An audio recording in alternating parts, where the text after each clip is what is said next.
Est-ce que vous avez l'impression, ou est-ce que vous avez la sensation que vous êtes les pionniers dans l'industrie de l'entertainment version IA? Fallait y aller, et on s'est jeté dedans. On est vraiment au tout début d'une vague et d'une transformation technologique qui va avoir un impact durable. Quel est le problème finalement en termes de synchronisation des mouvements de bouche et de la langue quand on fait de l'animation? Un animateur va le faire à la main, et ça va être extrêmement long. Par exemple, lorsqu'Astérix marche, il marche en jetant les bras en l'air, mais il n'y a aucun acteur qui ferait ça, on le prendrait pour un fou, tu vois. Non, tu vois.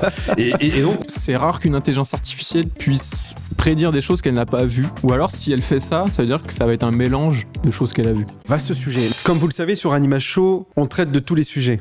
Et pour moi, ça me tient à cœur de voir tous les aspects de notre industrie, que ce soit sur l'artistique, le business ou la technologie. Nos deux invités aujourd'hui, Louis Abel et Six de Vauplan, sont fondateurs de boîtes technologiques qui mettent à profit l'intelligence artificielle pour œuvrer dans le milieu de l'animation et aider cette industrie à fleurir.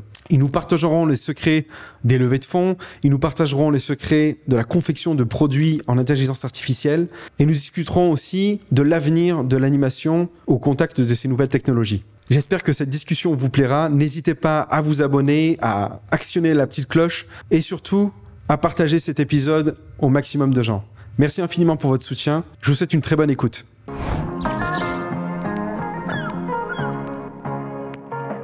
Sixte, Louis, bienvenue sur The Anima Show. Merci. Bonsoir. Ça fait plaisir de vous avoir ici.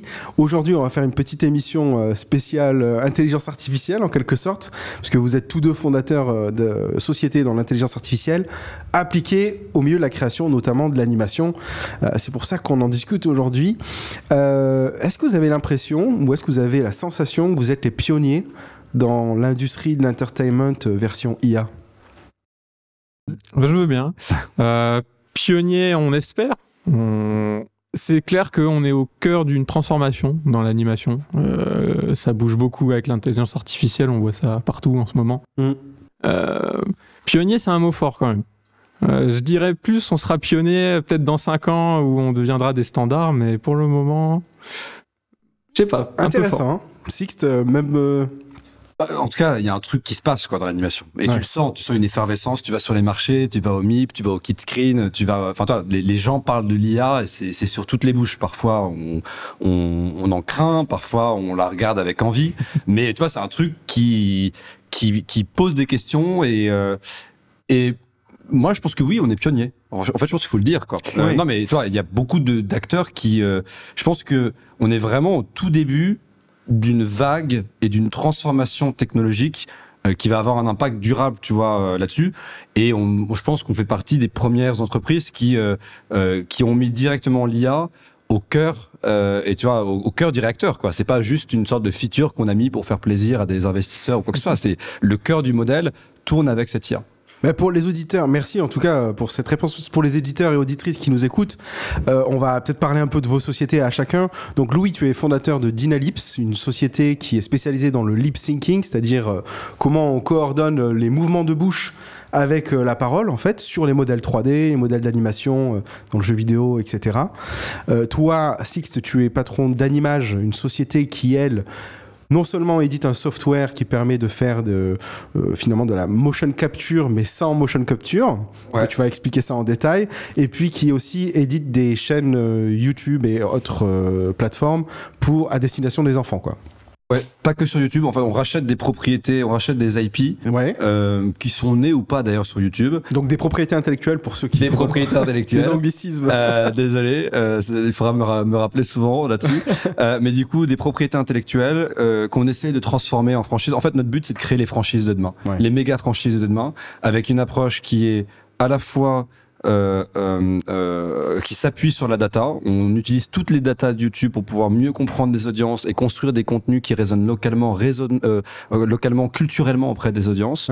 Une production assistée par l'IA, et c'est effectivement toute une batterie d'outils, dont l'outil que tu as évoqué, mais on en a pas mal d'autres, qu'on a bâti pour pouvoir réduire considérablement le temps pour produire un contenu d'animation. Et ensuite, une distribution digital first et multiplateforme. On commence la distribution de nos contenus sur YouTube, parce que c'est là où sont les enfants, et après on les distribue partout où ils sont, donc sur les plateformes de streaming, à la télé, enfin voilà, partout où les enfants sont, notre marque et nos contenus doivent être présents. Ouais, donc les deux premières activités concordent avec ce que peut faire une chaîne de télévision, ou en tout cas quelque chose qui ressemblerait à un diffuseur. Et puis il y a la brique au milieu qui utilisent l'intelligence artificielle dans le procédé de fabrication. Sur Dynalips, comment est-ce que tu es arrivé à concevoir cette société? Avec qui d'ailleurs tu l'as conçue? Pas tout seul, justement. C'est pas l'œuvre d'un seul homme. Je te coupe, mais en fait tu es chercheur initialement à l'INRIA. Alors l'Université de Lorraine dans mon cas, donc, je suis doctorant. Je travaille dans l'intelligence artificielle pour ma thèse. Et justement, c'est mon directeur de thèse, donc Slim Mouni, qui est à l'origine des travaux sur l'articulation, sur comment comprendre les mécanismes derrière l'articulation humaine, comment quelqu'un parle visuellement. Ouais. Et justement, avec un autre doctorant qu'il a eu il y a quelques années, ils ont créé une technologie qui permet, à partir de l'intelligence artificielle, de générer le lip sync d'une personne. C'était plus à vocation de comprendre comment ça marchait. Mais derrière, ils ont eu l'intuition que ça pouvait être utilisé dans le monde de l'animation. C'est clair que faire parler un personnage automatiquement, ça coule de source, ça va dans, parce que, dans toute l'animation. On va remettre les choses en perspective. Quel est le problème finalement en termes de synchronisation des mouvements de bouche et de la langue quand on fait de l'animation? Dès qu'un personnage parle, il va falloir l'animer. Il n'y a pas 36 000 solutions différentes. Soit un animateur va le faire à la main et ça va être extrêmement, extrêmement long. Soit il va utiliser de la motion capture. Mais pour l'animation labiale, la précision, ça reste encore... à désirer, quoi. Voilà, c'est moyen. D'accord. Et là, nous, on intervient ici. C'est-à-dire, on prend directement la parole, l'audio, et on fournit directement les trajectoires des lèvres. D'accord. Quasiment instantanément. Le fichier d'entrée, c'est un fichier audio, quoi, qui est capable de générer les mouvements de la bouche du personnage animé en fonction de ce qui est dit avec, si je vais dire un M, ça va venir toucher le bas, si je... Et même, est-ce que ça prend en compte l'intonation? C'est-à-dire que si je souris en même temps que je parle? Non, justement. Alors... Oui et non, en fait. À l'Université de Lorraine, on a fait des travaux là-dessus, sur la génération de lip sync qu'on dit expressif, pour faire le contraste. Mais dans Dynalips, on ne fait ce qu'on appelle que du lip sync neutre, mais c'est un choix. C'est en fait un animateur, il n'a pas envie de faire le lip sync là, il n'a pas envie de faire toutes les trajectoires justement, où le M, ça doit toucher les lèvres, tout ça. Mais il a envie de faire les expressions. Et une intelligence artificielle pour deviner les bonnes expressions avec une direction artistique, avec peut-être des mimiques, oui, voilà, des mimiques, des choses propres à un personnage qui ne sont pas humaines, enfin, c'est marrant, pas dans la voix. Ouais. Elle ne pourra pas le faire. Une intelligence artificielle, elle est guidée par les données qu'elle a reçues, donc ça veut dire qu'elle va prédire le même sourire à chaque fois qu'elle a vu dans son entraînement, mais elle ne pourra pas prédire un sourire qui est particulier à une personne. Très bien. Merci pour ces explications. Sixte, justement sur ces briques d'IA que tu as réussi à insuffler dans tes équipes pour réduire finalement le temps de production de ces dessins animés, qu'est-ce que vous avez créé en fait? Bon, il y a deux choses. Il y a effectivement des briques qui sont sur étagère. En fait, le but, c'est pas tout développer en interne, parce qu'il y a il y a des initiatives qui sont excellentes, dont la tienne, par exemple. Mais tu vois, on parle du dubbing, on parle du lip sync, toutes ces choses-là, c'est des choses qui sont en train d'arriver à maturité, qui d'ailleurs sont pas forcément spécifiques à l'animation pour enfants, sont plus généralement utilisables dans le secteur du gaming, dans le secteur du FX, etc. Et donc, dès qu'il y a des outils sur étagère qui sont disponibles, on les intègre dans notre pipeline de production, donc dans notre process de production.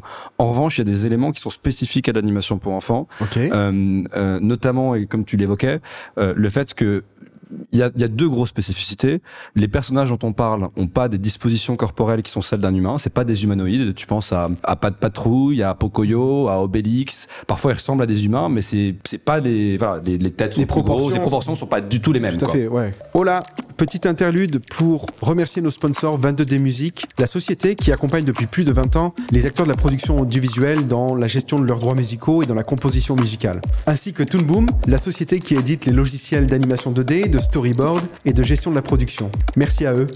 Retour à la conversation. Et donc, du coup, si tu utilises la motion capture, par exemple, et que tu veux ensuite la retransférer ou retargeter ce qui est la sortie de la motion capture, qui est globalement le squelette d'un humain, et le transférer sur Obélix ou sur Pocoyo, prenons Obélix, ça fonctionnera pas si moi je fais le mouvement de toucher mon ventre, parce que comme Obélix n'a pas les mêmes dispositions corporelles que moi, ça va créer des interpénétrations. C'est un peu technique, mais c'est ce qui fait que pendant très longtemps, la motion capture était souvent inutile ou inutilisable, ou en tout cas peu utile dans un process de fabrication d'animation pour enfants. La deuxième spécificité, c'est que les mouvements des personnages ne sont pas réalistes. Et c'est là aussi ce qui fait la beauté de l'animation, c'est-à-dire qu'il y a un style graphique, il y a un style créatif. Pour être embarqué dans une histoire, exactement. Il faut que... Et c'est pas juste un humain qui le fait. Il y a aucun acteur qui serait capable de performer et de marcher. Toi, par exemple, lorsqu'Astérix marche, il marche en jetant les bras en l'air, mais il y a aucun acteur qui ferait ça. On le prendrait pour un fou, tu vois.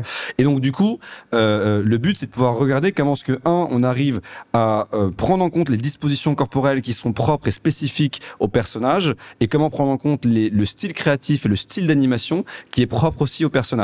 Et donc ça, c'est des choses qui sont spécifiques, à l'animation pour enfants, et aux propriétés intellectuelles et aux personnages dont on parle. Et donc, on revient sur les sujets de base de données. Et tous les modèles, si on prend les modèles de text-to-motion, donc des modèles où tu peux prompter un mouvement, les sorties, c'est des mouvements d'humanoïdes, donc de personnages humains. Et en fait, tous les mouvements ont été générés, parce que les mouvements générés sont des mouvements qui ont été entraînés sur des bases de données, globalement, de gens qui ont fait de la motion capture. C'est ça. Pour vulgariser un petit peu, les IA, elles s'entraînent sur des jeux de données immenses, mais qui vont biaiser finalement le résultat de sortie, quoi. Est-ce que tu peux nous expliquer un peu ça?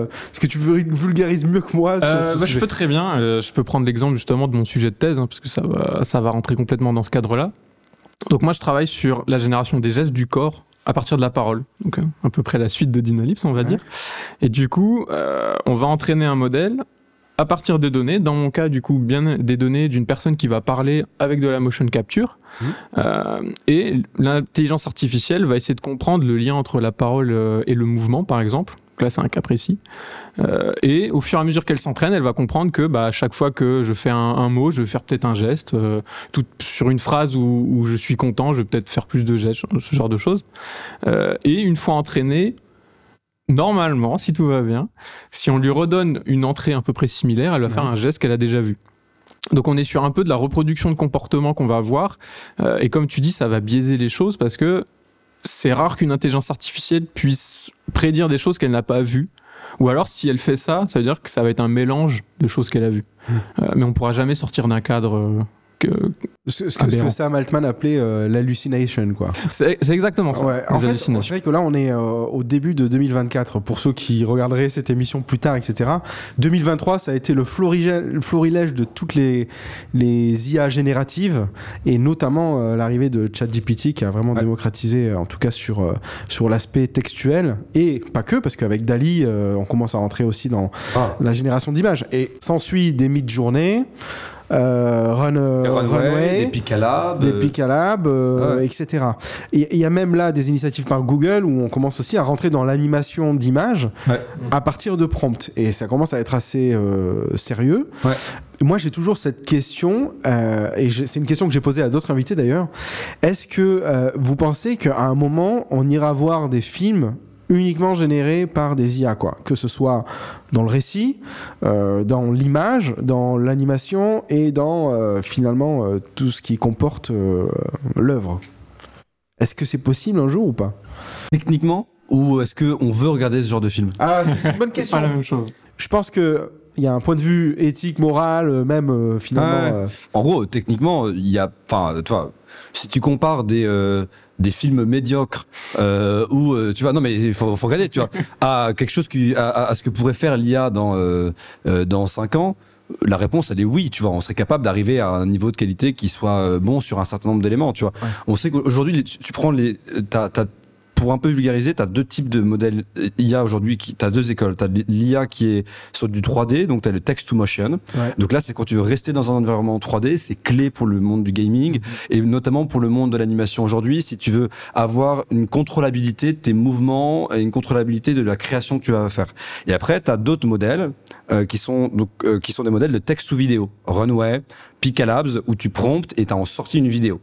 La problématique aujourd'hui des modèles texte ou vidéo, c'est la consistance des frames, donc des images, parce que c'est une succession en fait d'images qui forment une vidéo. Ouais. Et 24 images secondes. Exactement. S'il fallait 24 frames, il faut que ces 24 frames elles soient consistantes. Et c'est ce qui fait qu'on a des trucs un peu chelous qui sortent à la fin et que du coup la durée est limitée à quelques secondes. On n'arrive pas à faire des choses plus longues. Et la deuxième chose, c'est la contrôlabilité de ta vidéo de sortie par rapport à ton prompt pour les raisons que tu évoquais. Aujourd'hui, nous, le choix qu'on a fait par exemple chez Animage, c'est qu'on veut rester dans un environnement 3D parce que ce qui est clé, c'est de pouvoir gérer des franchises et de gérer des marques. Quand on a Pocoyo, on veut pas créer quelque chose qui ressemble de loin à Pocoyo ou qui devient un animal chelou après, tu vois. Sinon les enfants ils vont ils vont avoir un peu non, tu vois.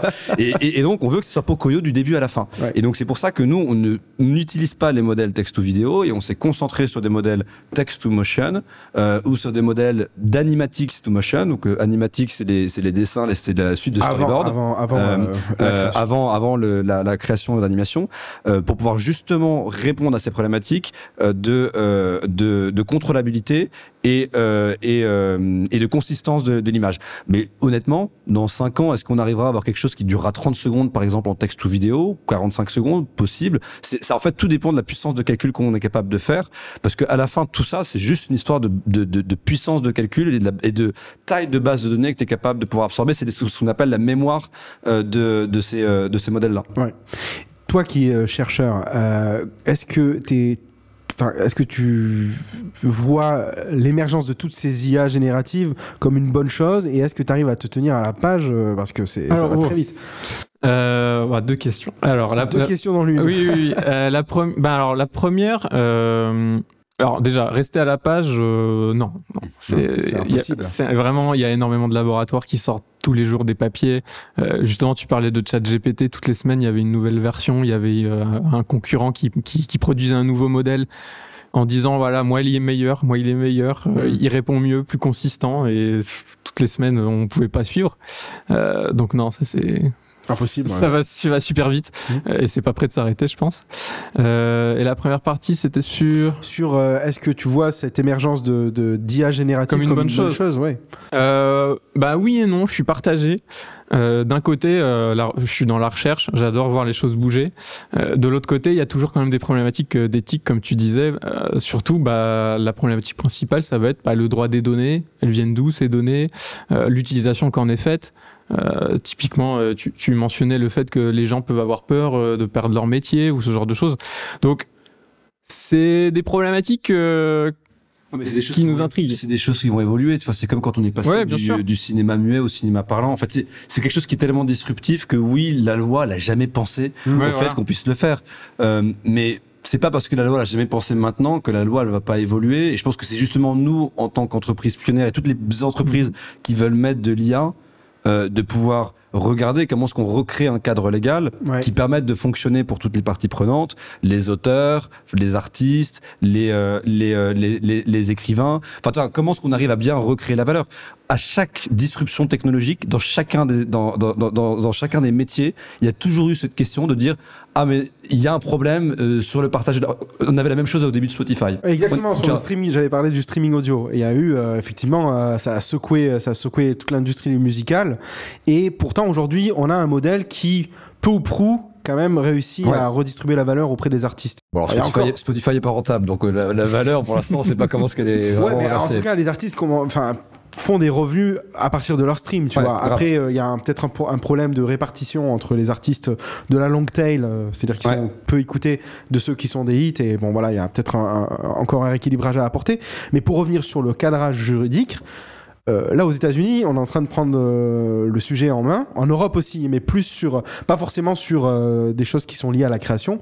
Aux États-Unis, là, je crois que c'est le juge Oric. Alors, vous irez fact-checker s'il vous plaît, mais qui a intenté une condamnation contre Midjourney justement et peut-être encore un autre Runway possiblement, où finalement ils sont en train de réfléchir à comment on peut inclure le droit de la propriété intellectuelle pour tous ces artistes sur lesquels se sont basées les données d'entraînement de ces IA. Parce que c'est vrai qu'aujourd'hui, je suis en capacité avec Midjourney de créer un avatar de vous deux à partir d'une photo en disant je le veux dans un style des Simpsons. Ouais. Or, je suis pas le créateur de Simpsons, je suis pas le créateur des personnages, c'est pas moi l'artiste. Et l'artiste lui-même, même si j'en fais un usage de cette image, un usage commercial ou autre, ne reçoit pas de royalties. Et il y a quand même un problème là-dessus. Je suis d'accord, il y a un problème majeur là-dessus, c'est que aujourd'hui c'est une black box, enfin c'est une boîte noire, c'est-à-dire que tu sais pas sur quelles données vraiment ça a été entraîné, et je ne vois pas pourquoi ce qu'un Runway ou un ChatGPT ouvrirait la boîte, parce que s'ils ouvrent la boîte, concrètement, la seule valeur de ces boîtes-là, c'est les différentes, enfin c'est le fine tuning des modèles existants, les variables de loss qu'ils ont, etc. Et donc s'ils commencent à l'ouvrir, j'ai du mal à comprendre comment est-ce qu'ils arriveraient à avoir un avantage concurrentiel par rapport à d'autres. Et puis là, tu prends l'exemple des Simpsons, c'est très simple. Toi, évidemment que si tu fais dans le style des Simpsons, c'est reconnaissable. Oui. Mais en fait, tu veux générer par exemple cette tasse-là dans le style The Anima Show. Non mais tu vois, comment est-ce que tu peux retrouver le fait que c'est la vidéo de The Anima Show qui a été utilisée pour pouvoir régénérer ça. Oui. C'est-à-dire que la seule manière de le faire, c'est de rendre open source. C'est pour ça qu'il y a la question de, c'est de rendre complètement open source les données, l'utilisation des données et les modèles. Mais aujourd'hui, on en est loin. Vaste sujet. Non mais en fait c'est assez complexe de cristalliser finalement toute la pensée et tous les enjeux moraux, économiques autour de l'IA. C'est trop embryonnaire en fait pour aujourd'hui se décider. Bon, vous êtes sur cette vague-là, donc ça fait quand même, ça attire l'attention. Je vais en venir à un sujet qui est un sujet aussi de management de société, parce que vous êtes entrepreneurs l'un et l'autre. J'aimerais bien qu'on revienne un peu là-dessus sur vos parcours à chacun. Donc, Louis, toi de ton côté, t'étais ingénieur-chercheur. Doctorant. Eh oui. C'est encore plus quoi. Docteur, excusez-moi, docteur. Mais là, de devenir entrepreneur, qu'est-ce que ça a changé dans ta vie? Qu'est-ce que tu as compris? Plus de temps libre, plus rien du tout. Mener une thèse et... des temps libres avant? Pas vraiment, mais du coup, mener une thèse et une entreprise en parallèle, c'est sportif. Ouais. Mais c'est passionnant par contre. Surtout moi qui du coup travaille au niveau de ma recherche dans les mêmes milieux que ce que je fais en termes d'entrepreneuriat. C'est super passionnant. Par contre, il a fallu me former un peu, j'avais aucune compétence là-dedans. Donc du coup, c'est là où moi j'ai été incubé. Donc à l'incubateur Lorrain, qui permet justement d'accompagner des porteurs de projets dans la création de sociétés, qui leur fournit justement des aides au niveau de la compréhension, tout ce qui va être finance, recherche de subventions, d'investissement, tout ça. Et ça a été fructueux quoi de faire ça. Ouais. Bah puis j'étais pas tout seul non plus, hein. Comme j'avais dit, on est 3 cofondateurs. Celui qui est à l'origine, donc Slim, lui avait déjà justement quelques éléments entrepreneuriaux pour Dynalibs. Donc on n'est pas parti de nulle part, on n'est pas parti tout seul à l'aveugle. On savait à peu près ce qu'on faisait, mais il fallait y aller et on s'est jeté dedans. En tout cas, c'est très encourageant de voir qu'il y a encore de la volonté, même dans une industrie qui quand même a installé depuis un moment des gens qui veulent innover. Des géants en face. Et ouais, c'est ça. Et toi, ton côté, Sixte, avant tu étais fondateur de Nestor, cofondateur de Nestor. On s'était croisés à cette époque il y a longtemps. Aujourd'hui, Animage. Comment t'es arrivé dans cette industrie? Qu'est-ce qui s'est passé? Avec qui t'as cofondé ça? Beaucoup de questions. Effectivement, moi j'avais lancé ma première boîte à 21 ans, Nestor, donc univers très différent. On faisait de la livraison de repas au bureau. C'était passionnant, c'était incroyable comme aventure. Foodtech, au tout début de la Foodtech, 2015. La boîte a grossi. J'ai revendu la boîte au groupe Elior en 2021 début 2021. Puis après j'ai géré la transition pendant 12 mois. Et en fait quand t'as l'entrepreneuriat comme ça qui dans la peau, t'as pas envie de t'arrêter à ta première boîte quoi. Donc moi j'avais des fourmis dans les jambes, j'avais envie directement de lancer ma deuxième boîte et t'as souvent, tu vois, dans l'écosystème tech, en fait, la plupart des boîtes aujourd'hui, c'est des boîtes B2B, SaaS. Franchement, moi, c'est des boîtes qui me font chier. J'ai besoin d'avoir une boîte qui me parle, tu vois. C'est complètement idiot, mais j'ai besoin d'avoir une boîte qui me parle, une boîte qui a un impact, tu vois, sur la vie des gens. C'était pour ça que Nestor, c'était parfait. Je voyais l'impact tous les jours à l'heure du déjeuner. Et en fait, moi, j'ai encore 3 enfants en bas âge qui ont aujourd'hui entre 1 an et 5 ans. Et je me suis dit, attends, si je peux faire une boîte qui en plus fait de moi un héros pour eux, c'est nickel, tu vois. Et en fait, je me suis retrouvé comme ça quand je montrais en fait les dessins animés sur YouTube avec mon téléphone, je me suis dit mais en fait il y a un truc qui cloche là, c'est-à-dire que ça fait à chaque fois que j'essaie de regarder un dessin animé, j'ai jamais eu le réflexe de regarder la télé, j'ai jamais eu le réflexe, mon premier réflexe, c'est je prends YouTube et j'y vais. Et en fait, à partir de là, c'est là que est née la vision et la conviction d'Animage, qui est de dire en fait les prochaines franchises de demain, elles vont être nées sur YouTube, elles vont être nées dans le digital, et il faut qu'on ait une approche qui soit radicalement différente et qu'on crée un nouveau modèle. Et j'ai rencontré comme ça Greg qui était l'ancien Global Managing Director de YouTube Kids et qui avait bâti en fait tout l'écosystème Kids. D'accord. En France en fait, non, dans le monde hors US. Il gérait tout hors les US. Et donc, il a été tu vois, à l'avant-garde de ces sujets-là. Et lui, il a vécu tu vois, ce shift dans la consommation des médias entre la télé et YouTube. Et donc, c'est comme ça qu'on a créé Animage. Animage a été créé en mai 2022. Il y a aussi Gilles Gaillard, qui était l'ancien CEO de Micros, exactement, qui, lui, apporte toute l'expertise de fabrication de production. Dans l'industrie de l'animation. Exactement, dans l'industrie de l'animation. Et donc, on a lancé ça en mai 2022. On avait besoin assez vite de capital pour se déployer, pour aller notamment racheter les bonnes propriétés.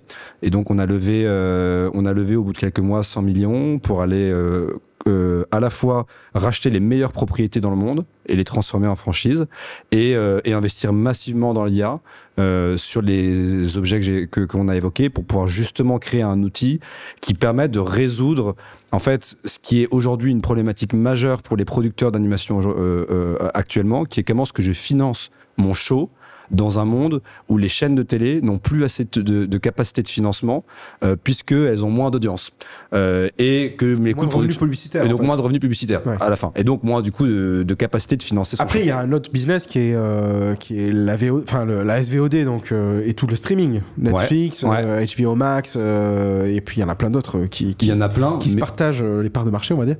Ouais, il y en a plein. Mais alors ça, il y a eu il y a un peu une folie qui a été faite où tout le monde pensait que ça allait être la nouvelle âge d'or et qu'en gros on allait garder la télé, qu'en plus de ça en fait que le marché était en train d'exploser. C'est ce qui s'est passé en 2022-2023 où les plateformes de streaming ont investi massivement des dizaines de milliards. Là, depuis un an, c'est plus la même histoire. Non. Warner a gelé les coûts, Netflix a réduit considérablement ses dépenses de contenu, et donc il y a eu une sorte d'euphorie sur le marché de l'animation où les gens où tout le monde a pensé que la problématique de financement n'était pas la même et que si France Télé ne finançait plus entièrement le show, il suffisait de se tourner vers Netflix. Aujourd'hui, c'est plus le cas.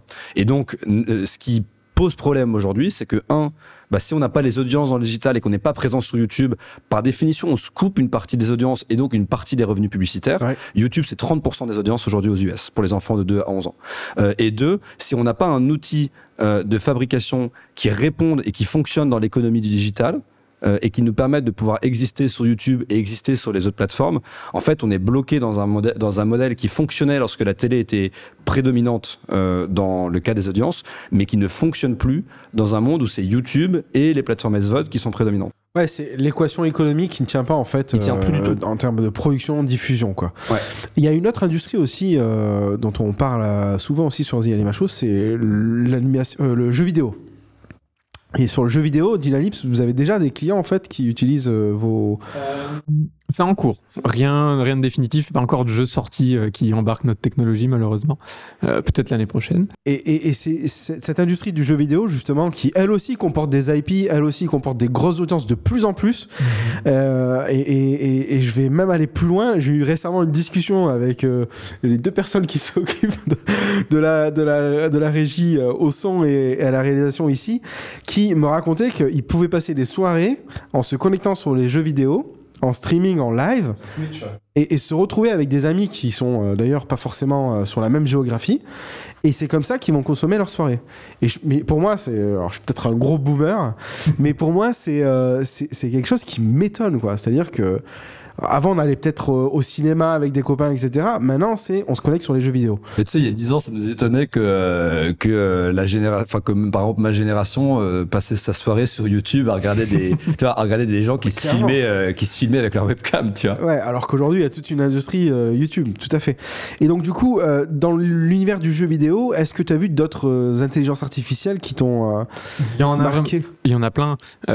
Notamment, justement, le text-to-motion ou le speech-to-motion. Hein, la génération des animations, ça commence à devenir aussi de l'intelligence artificielle. Au même titre que Dynalift, mais du coup sur du mouvement. Ouais. ChatGPT commence à s'y intégrer aussi. Hein, la génération des dialogues de PNJ, au lieu d'avoir 3 réponses prédéfinies, on peut parler naturellement à un PNJ. Un PNJ qui est un personnage non jouable. Voilà. Donc en gros, ouais. vous êtes en train de jouer dans une exploration dans un monde ouvert. Typiquement, on va prendre GTA, peut-être le prochain GTA, et vous rencontrez un personnage, et plutôt que d'avoir un dialogue qui est préconçu comme l'était avant dans un scénario de jeu vidéo, là, il est capable de répondre un peu tout et n'importe quoi en fonction de ce que vous lui envoyez. Ouais. Ça commence à être un peu délirant. C'est ultra stylé, je trouve. Non, mais c'est ultra délirant. T'imagines, c'est tellement, ça devient, c'est l'hyper personnalisation sur le gaming, mais ça va arriver dans l'animation aussi en règle générale. Sur le dessin. Enfin, pour moi, c'est le rêve de tout gamin et le rêve de tout le monde de dire que ça y est, quoi. T'as enfin, tu sais, c'était le Bandersnatch, quoi, que t'avais sur Netflix. Ouais. T'imagines, demain, tu fais un Bandersnatch, mais pas justement avec ces histoires prédéfinies où en fait c'est toi qui fais l'histoire. C'est un truc de dingo. Non, mais c'est pour ça que ça va rentrer dans une dimension. Donc il y a ça, la génération des dialogues. Des dialogues, la génération de voix aussi. Hein. On avait vu passer des prototypes où tu pouvais copier la voix du joueur. Et elle était passée dans le jeu également. Ouais, alors ça, c'est peut-être pas pour tout de suite. Mais c'est l'ultra personnalisation. Pareil, ouais, voilà, il y a vraiment. Et puis il y a aussi la génération, au moment où ils créent les jeux, justement, la génération d'environnement. Il me semble par le prompting, où tu dis, en gros, je veux faire un décor Jurassic Park, ou en tout cas inspiré de Jurassic Park, pour en faire un espace de jeu de battle. Ça, c'est possible de le faire. Et t'imagines le temps gagné sur la production, c'est extrêmement... surtout que c'est très coûteux de faire un jeu.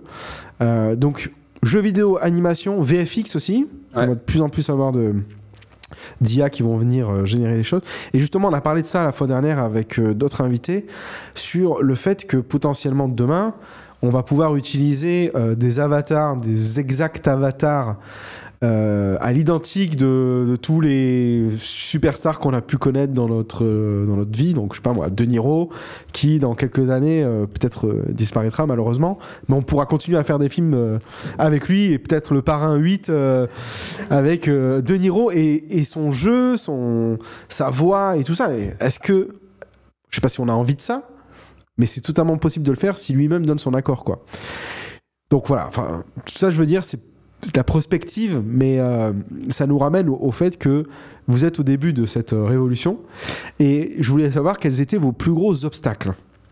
Obstacles qui peuvent être d'ordre technique ou d'adoption ou des choses comme ça.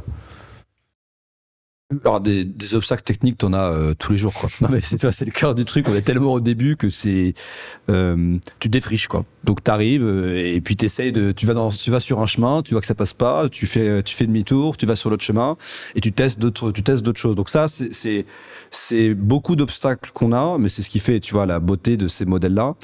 Je pense qu'aujourd'hui dans l'animation, il y a effectivement un obstacle dans le fait de pouvoir adopter ces technos, parce que justement je pense que le plus gros challenge, il n'est pas tant technique que culturel, sur la peur qu'engendre aujourd'hui l'IA dans le secteur et tout ce que ça implique, parce que factuellement ça va transformer durablement l'industrie et ça va transformer durablement un certain nombre de jobs, et donc ça, c'est ce qui crée énormément de crispation. Et de toute façon, on l'a vu aux US avec les grèves des auteurs sur les sujets d'IA. Ouais. C'est ce qui rend l'adoption de l'IA dans le secteur beaucoup plus lente, en fait, que la capacité technologique qu'a l'IA à aujourd'hui s'imposer dans les films d'animation. D'accord. Donc, premier obstacle, l'adoption des gens, quoi. Est-ce que c'est quelque chose que tu ressens aussi? Je rejoins le même avis, hein, c'est que dès qu'on va parler de notre technologie, les gens vont nous dire « Ah, mais du coup, vous voulez voler les métiers des animateurs et tout ». Puis on leur dit « Bah non, au contraire, on a fait des tests avec des animateurs, ils sont très contents d'avoir notre technologie, ça leur retire tout ce qu'ils aiment pas faire. » Mais c'est vrai en plus. Il y a plein de mini-tâches qui sont très chronophages ou débilisantes parfois. Qui peuvent être réduites grâce à ces IA, quoi. Et justement, quand on leur a mis la technologie dans les mains, qu'ils l'utilisent, ils disent « Ah bah là, j'ai gagné une semaine de travail, je vais pouvoir me concentrer sur l'ADA, c'est super cool. » on a rencontré aussi du coup des studios de jeux vidéo ou des développeurs de jeux indépendants qui nous disaient du coup avec votre technologie je peux incorporer de la parole dans mes jeux parce que sinon je le faisais pas, c'est trop compliqué, trop coûteux, j'ai pas les compétences, maintenant je peux. Donc ça ouvre aussi des nouvelles voies là-dessus. Mais il faut aller au contact des gens, il faut leur expliquer ce que c'est que la technologie et c'est là où nous pour Dynalips on a un manque de visibilité parce que les gens nous connaissent pas forcément. Quand ils nous connaissent au premier abord ils disent ils en veulent à nos métiers, puis après quand ils apprennent à connaître ils disent non c'est génial, c'est parfait.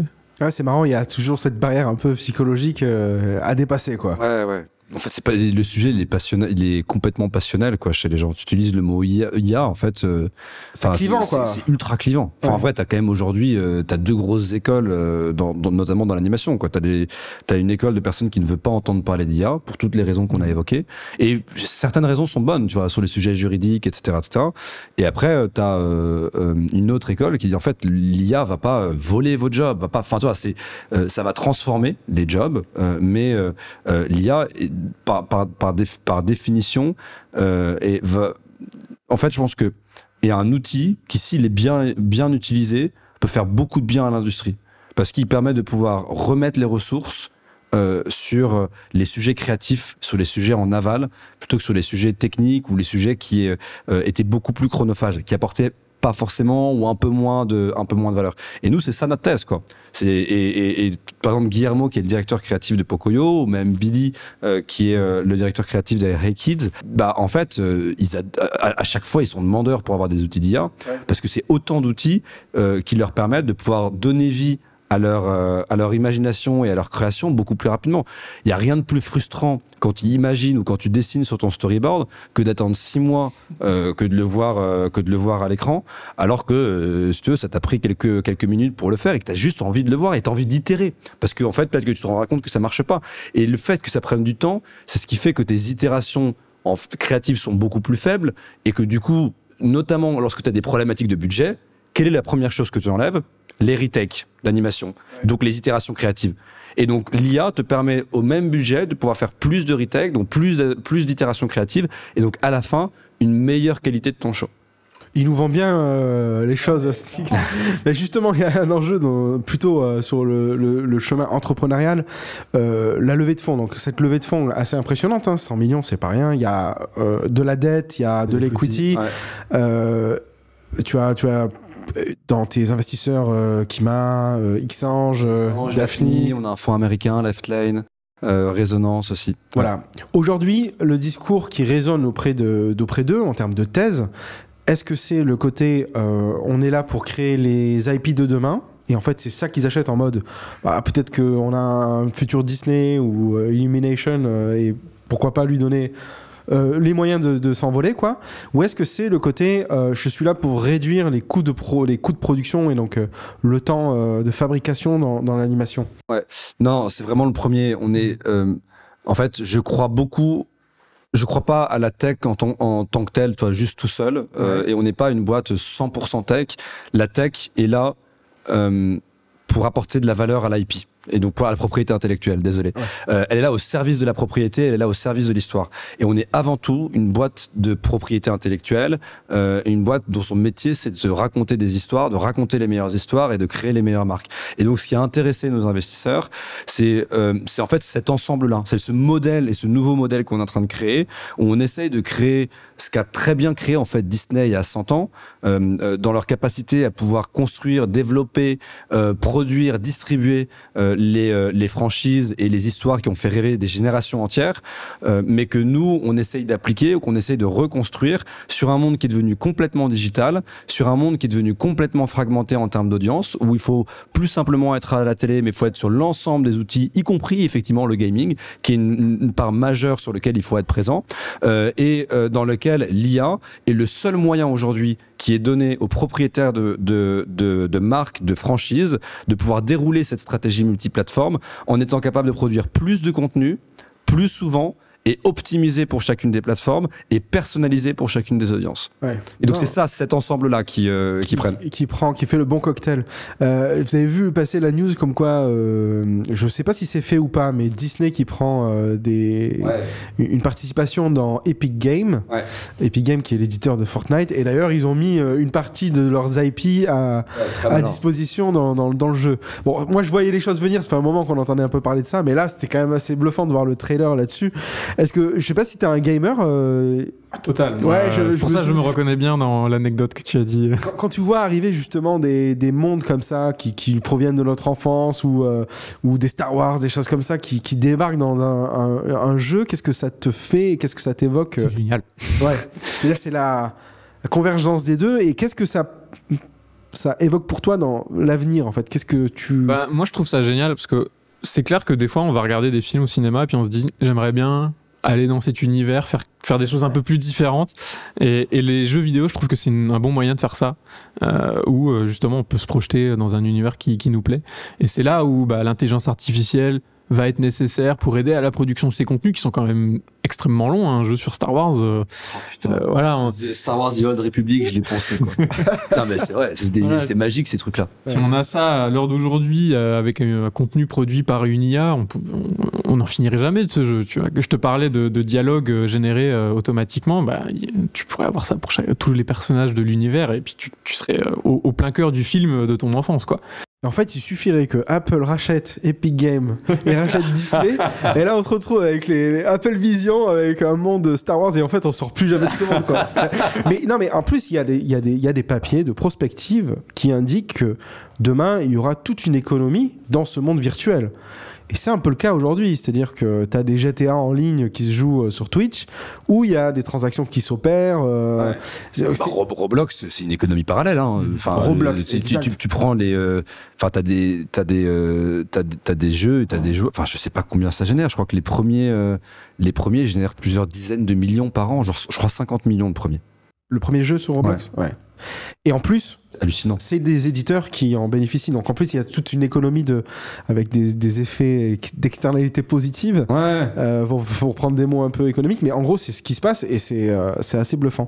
En tout cas, je suis ravi d'avoir passé un petit moment à discuter des IA. Je pense que c'était important que sur Anima Show, qu'on parle de ça et qu'on ne le mette pas sous la table en mode... non, au contraire, ouvrant la discussion. Je suis très heureux de vous avoir eu. Merci infiniment. Merci à toi. Je vous souhaite le meilleur pour vos sociétés à chacun. À toutes. Au revoir.